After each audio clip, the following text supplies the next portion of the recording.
One day after Fenville's basketball season came to an end, Wes Leonard's parents are talking about their emotional journey. Their 16-year-old son collapsed and died 2 weeks ago after hitting a game-winning shot. Ken Kolker spoke with them this afternoon. He's now live in studio with their story. Ken? Brian, they have a message they want to send, and it's thank you to his teammates and his coaches, to his school, to an entire city, and to the people who reached out to them from around the country.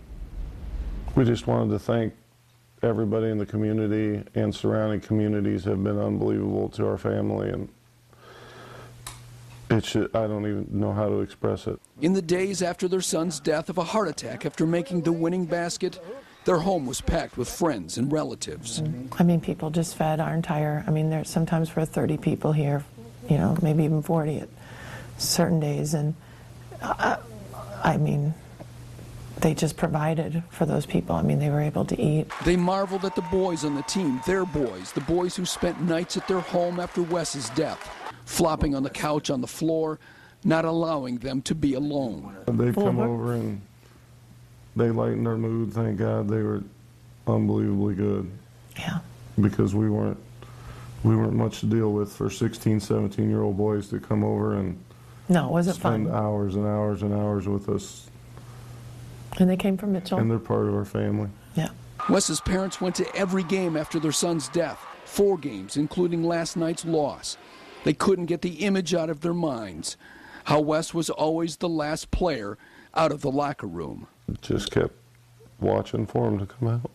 And they marveled at Xavier Grigg, who also at age 16 was Wes's best friend and who took his spot in the starting lineup. But never did they question whether the Blackhawks should continue playing. That he would have wanted him to play, and we wanted him to play. And play hard, and they did. They just played unbelievable. Last week, after watching their team, their boys, win the district championship, they looked down on the court as their 13-year-old son, Mitchell, walked off with the trophy high above his head, tears welling up in his eyes. To see him be a part of that was great. It was, that at least a little bit of Wes was out there with his brother, and I think it meant a lot to him for the healing, the starting of the healing. Just yesterday, Mitchell had a test that showed he does not have a heart problem. Mitchell, who was an 8th grader, returned to school today for the first time since the death, but he had to go home after 4th hour.